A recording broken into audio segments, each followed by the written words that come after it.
ঈদের নামাজ পড়ার সঠিক নিয়ম ভিডিওটি কেউ টান দিবেন না, ইনশাল্লাহ সুন্দরভাবে বুঝিয়ে দিব। আপনি যখন ঈদগাহে ইমাম সাহেবের সাথে নামাজ পড়বেন, ইমাম সাহেব সর্বপ্রথম আল্লাহু আকবার বলে হাত বাঁধবেন, আপনিও হাত বাঁধবেন। তারপর ইমাম সাহেব সানা পড়বেন। সানা পড়ার পর ইমাম সাহেব অতিরিক্ত 3 বার তাকবীর দিবেন। আল্লাহু আকবার বলবেন, হাত ছেড়ে দিবেন। দ্বিতীয়বার আল্লাহু আকবার বলবেন, হাত ছেড়ে দিবেন। তৃতীয়বার আল্লাহু আকবার বলবেন, হাত বেঁধে নেবেন। হাত বাঁধার পর ইমাম সাহেব সূরাতুল ফাতিহা এবং অন্য আরেকটি সূরা মিলাবেন। তারপরে রুকুতে যাবেন, সিজদা করবেন, প্রথম রাকাত কমপ্লিট করবেন। প্রথম রাকাত কমপ্লিট করার পর ইমাম সাহেব আল্লাহু আকবার বলে দাঁড়ানোর পর ইমাম সাহেব সূরাতুল ফাতিহা পড়বেন, অন্য আরেকটি সূরা মিলাবেন।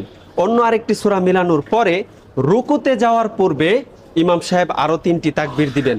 আল্লাহু আকবার বলবেন, হাত ছেড়ে দিবেন। দ্বিতীয়বার আল্লাহু আকবার বলবেন, হাত ছেড়ে দিবেন। তৃতীয়বার আল্লাহু আকবার বলবেন, হাত ছেড়ে দিবেন। চতুর্থ তাকবীর আল্লাহু আকবার বলে রুকুতে চলে যাবেন। তারপরে রুকুর তাসবিহ পড়বেন, রুকু কমপ্লিট করবেন, সিজদাতে যাবেন, সিজদা কমপ্লিট করার পর ডানে বামে সালাম ফিরিয়ে নামাজ শেষ করবেন। এই ভিডিওটি সর্বোচ্চ শেয়ার করবেন যেন সবাই ঈদের নামাজ সম্পর্কে জানতে পারে, আপনিও সওয়াব পাবেন ইনশাআল্লাহ।